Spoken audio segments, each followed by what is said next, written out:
다양한 종류의 비인간들과 함께 살아갈 기회가 점점 확장되고 있습니다. 과연 이런 AI나 로봇과 같은 비인간들이 우리 인간들과 친구가 될 수 있을까?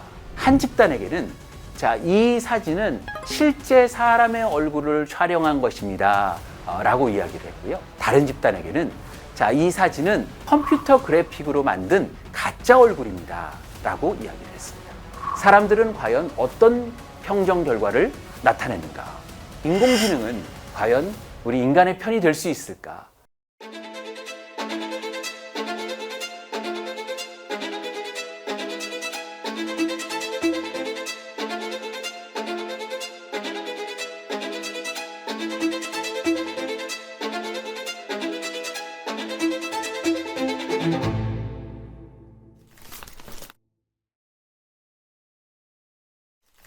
안녕하세요. 저는 지스트 인문사회과학부에서 학생들에게 심리학을 가르치고 인간의 마음과 행동을 연구하는 심리학자 최원일이라고 합니다. 대표적인 이 동기 연구가인 데이빗 맥클라란드라는 교수님은 인간의 동기를 3가지 정도로 구분을 하였습니다.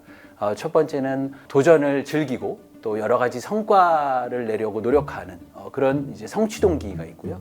또 하나는 리더십으로서 다른 사람들에게 영향을 미치고자 하는 동기, 권력 동기가 있습니다.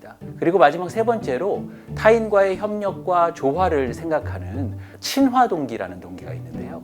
이건 주로 대인 관계에서 나타나는 동기이고, 이 협력과 조화를 하려다 보면 다른 사람을 모방하고 또 다른 사람의 생각이나 의견에 동조하는 그런 현상들이 나타나는데요. 오늘은 사회적 동기로서의 모방과 동조, 이 현상에 대해서 이야기 나눠보도록 하겠습니다. 지금 여러분들 까만 화면에 하얀 점이 하나 보이실 겁니다. 지금 이 점을 계속 응시하시게 되면 점이 가만히 움직이지 않은 채로 정지해 있는 것처럼 보이다가 갑자기 점이 약간 이렇게 움직이는 것처럼 보이시게 되는데요. 이것을 우리가 자동 운동 효과 혹은 자동 운동 착시라고 부릅니다. 우리의 안구가 6개의 근육들로 이렇게 쌓여져 있어서 이 근육들이 움직이면서 자연스럽게 안구가 움직이게 되고 정지해 있는 하얀 점이 마치 움직이는 것처럼 우리에게 지각되는데요. 실제로 이 점을 까만 방에서 이 점을 사람들에게 응시하게 하고 이 점이 얼마나 움직였는지 보고하게 하면 사람들마다 제각각의 방향으로, 제각각의 크기로 이 점들이 움직인다고 보고를 합니다. 그런데 이 똑같은 실험을 여러 사람이서 한꺼번에 그 방에 들어가서 했을 때 과연 어떤 결과가 나오느냐, 흥미롭게도 3사람이 한 방에 들어가서 자동운동 효과가 어떻게 나타나는가를 살펴보면 굉장히 빠른 시간 안에 서로 합의하여서 얼만큼 움직였다라고 이야기하는 것을 관찰할 수 있었습니다. 타인의 존재라는 것이 이런 불확실한 상황 속에서 지각 과정에 어떤 영향을 미치는가를 굉장히 극명하게 볼 수 있는 그런 현상이라고 우리가 알려져 있습니다. 방금 전에 보신 자동운동 효과 같은 경우에는 사람들마다 다 다르게 되어 있는데 그렇지 않은 경우에도 이런 동조 현상이 일어날 수 있습니다. 지금 여러분들 보시는 이 그림에서 막대기가 이렇게 나와 있죠. 과제는 굉장히 간단합니다. 왼쪽에 있는 선분의 길이와 같은 것을 A, B, C 중에 고르는 것입니다. A, B, C 중에 왼쪽에 나와 있는 선분과 같은 선분은 C이죠. 그렇죠? 그런데 이 과제를 지금 이 그림에서 보시는 이런 세팅에서 하게 되면 조금 다른 결과가 나올 수도 있습니다. 제일 왼쪽에 있는 사람부터 대답을 하기 시작하는데요. 사람들이 여기서 다른 답을 말하는 겁니다. 예를 들면 B라고 다 말하거나 혹은 A라고 말하는 거죠. 이랬을 때 지금 저 원탁에서 오른쪽에서 2번째 앉아있는 저 사람이 실제 실험 참여자인데 이 실험 참여자가 어떤 답을 말할 것인가? 실제 실험 결과를 보면 굉장히 놀랍습니다. 적어도 35% 정도의 실험 참여자들은 상당히 많은 시행에서 정답이 아닌 다른 연구 공모자들이 한 오답이 정답인 것처럼 대답을 했고요. 무려 75%의 실험 참여자들은 적어도 한 번 이상 틀린 답을 이야기했습니다. 분명한 정답이 있는 상황임에도 불구하고 타인들의 의견에 어쩔 수 없이 동조하는 그런 상황이 발생을 하게 된 거죠. 그러면 우리가 조금 다른 연구를 좀 살펴보고 싶은데요. 지금 이 연구는 이제 1961년에 스탠리 밀그램이라는 미국의 심리학자가 수행한 연구인데요. 여러분들이 지금 그림을 보시면 E라고 되어 있는 사람은 이 실험을 수행하는 연구자이고요. L이라고 되어 있는 이 학습자는 이 연구에 공모하는 연구 공모자입니다. 그리고 T라고 나와 있는, 즉 선생님 역할을 하는 저 사람만 진짜 실험 참여자가 되는 거죠. 그러면 저 티처는 무슨 일을 하게 되는 거냐? 학습자가 공부를 막 한 다음에 이제 시험을 보게 되는데요.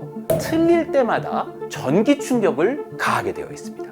제일 처음 틀렸을 때는 15V의 전기 충격을 주고요. 틀리는 개수가 늘어날 때마다 15V씩 올려서 450V까지 전기 충격을 주게 되는 겁니다.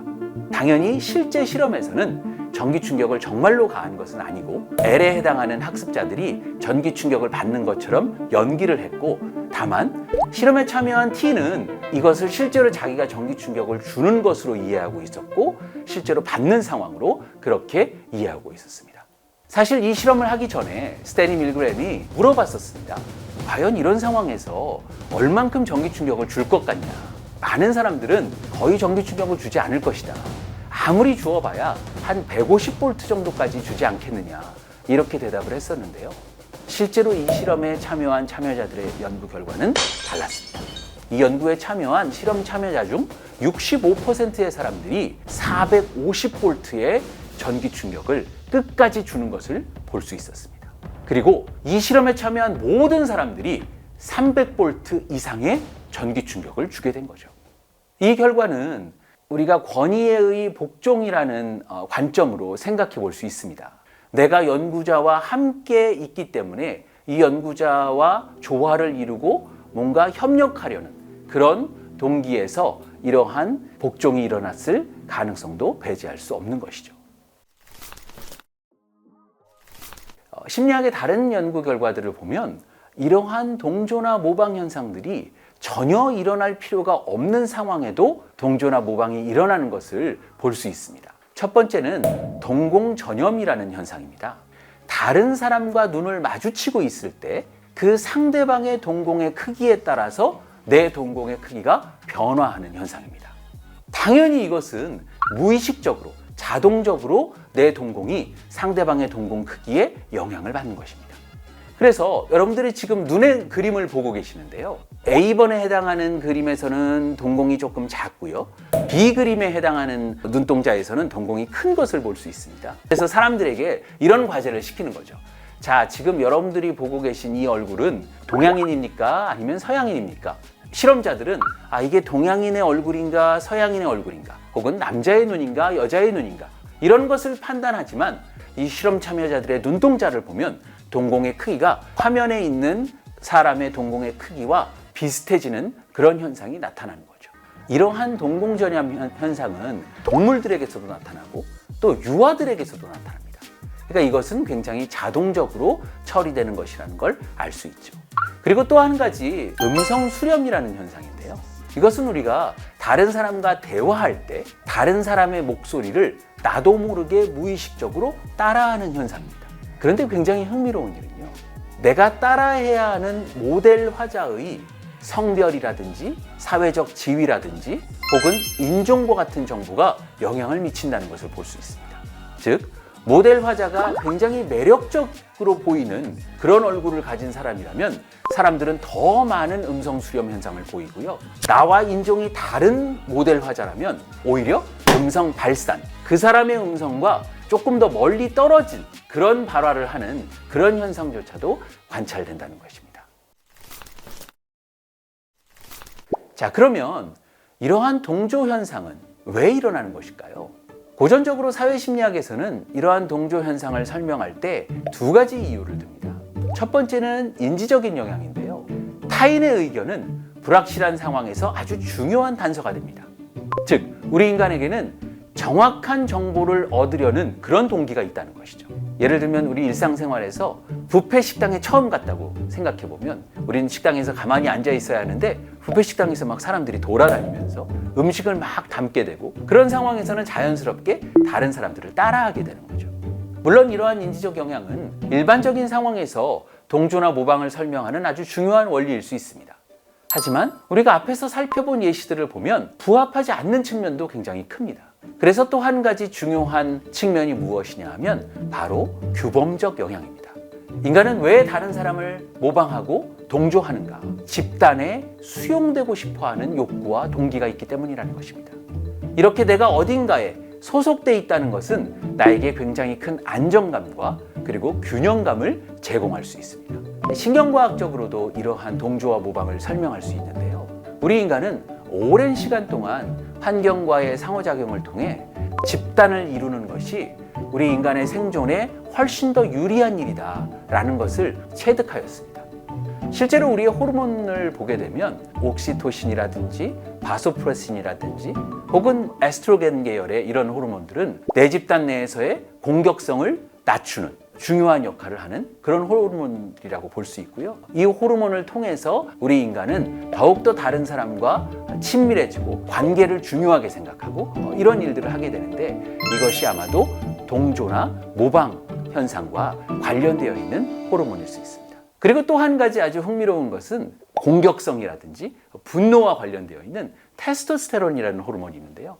이것은 사실 방금 설명드린 옥시토신과는 전혀 반대 방향으로 움직입니다. 하지만 이건 역시도 동조나 모방과 관련되어 있을 수 있는데요. 그것은 바로 이 테스토스테론이 내 집단을 보호하는 역할을 하는 데 있어서 아주 중요한 역할을 하는 거죠. 아무 때나 공격성을 드러내 보이는 것이 아니라 우리 집단 안에서의 관계를 유지하기 위해서 테스토스테론이 작용할 수도 있다는 것이죠. 현대사회를 살아가는 우리 인간들에게서는 우리 인간뿐만 아니라 다양한 종류의 비인간들과 함께 살아갈 기회가 점점 확장되고 있습니다. 과연 이런 AI나 로봇과 같은 비인간들이 우리 인간들과 친구가 될 수 있을까? 비인간들과도 이런 동조나 모방 현상이 일어나게 될까? 이런 질문들에 대해서 과학자들이 이제 관심을 갖기 시작을 했는데요. 오늘 한 가지 연구만 여러분들께 소개하려고 합니다. 이 연구에서는 얼굴 표정을 보고 이 얼굴에 나타난 이제 정서, 감정이 어떤가를 사람들에게 평정하도록 요청을 했습니다. 하나는 아주 행복한 얼굴을 보여주고, 하나는 중립적인 얼굴, 즉 이제 무표정한 얼굴을 보여주고, 또 하나는 아주 화가 난 얼굴을 보여주는 거죠. 그리고 이 세 얼굴에 대해서 행복감이 얼마나 되는지, 분노감이 얼마나 되는지를 점수를 매겨서 평정을 하게 했습니다. 그런데 여기서 굉장히 흥미로운 점은요. 이 사진을 보여주기 전에 두 가지 조건을 제시했는데요. 한 집단에게는 자, 이 사진은 실제 사람의 얼굴을 촬영한 것입니다 라고 이야기를 했고요. 다른 집단에게는 자, 이 사진은 컴퓨터 그래픽으로 만든 가짜 얼굴입니다 라고 이야기를 했습니다. 사람들은 과연 어떤 평정 결과를 나타내는가? 컴퓨터 그래픽에 기반한 얼굴이라고 말해준 조건에서는 얼굴에 나타난 행복감을 훨씬 더 낮게 평가하는 그런 결과를 얻었습니다. 컴퓨터 그래픽에 의해서 만들어진 행복감이 진짜 인간이 표현하는 행복감과는 조금 질적으로 다른 혹은 질적으로 약한 그런 행복감이다 라고 사람들은 평가하고 있다는 것이죠. 우리가 오늘 인간의 연결 본능 혹은 무리짓기 본능의 아주 미묘한 발현이라는 측면에서 동조나 모방 현상을 살펴봤습니다. 이는 다른 사람들과 깊이 연결되고자 하는 혹은 내가 우리 집단에 소속되고자 하는 동기의 발현일 수도 있고 더 깊이는 우리 인간의 생존이나 안정의 욕구를 충족시키기 위한 도구일 수도 있다라는 말씀을 드렸습니다. 마지막으로 인공지능은 과연 우리 인간의 편이 될 수 있을까? 혹은 우리 인간의 편이 되는 때는 언제일까? 이런 것과 관련해서 더 많은 연구들이 축적되면 좋겠다라는 말씀을 드리면서 오늘 이야기는 마치도록 하겠습니다. 감사합니다.